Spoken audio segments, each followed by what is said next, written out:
সর্বশক্তিমান এটা আমি জানি না। হাইয়া আলাস সালাহ হাইয়া আলাল ফালাহ।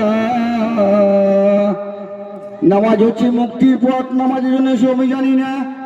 আজান নিচে চলে যাচ্ছি, আমি প্রত্যেকটা জিনিসের মানে জানি না। আর ওই মেয়েটা যে হাফেজ হলো সে কিন্তু সব কিছু শিখলো, সব জিনিস জানলো, সেগুলো আমি জানি না। বলছি আসসালামু আলাইকুম। অনেকজনা মনে করছে বোধহয় অন্য জাতির লোকরা মনে করছে বোধহয় আমাকে গাল দিচ্ছে। আসসালামু আলাইকুম মানে আল্লাহ আপনার মঙ্গল করুন। ও বলছে ওয়ালাইকুম আসসালাম, আল্লাহ আপনারও মঙ্গল করুন।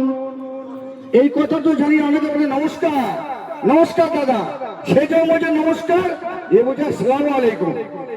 আরবিতে বলছে, তফাৎ কিছু নাই, কিন্তু মানেটা তো আমি জানি না। নেকি কিন্তু মরে যাওয়ার পরে এই যে মনীষা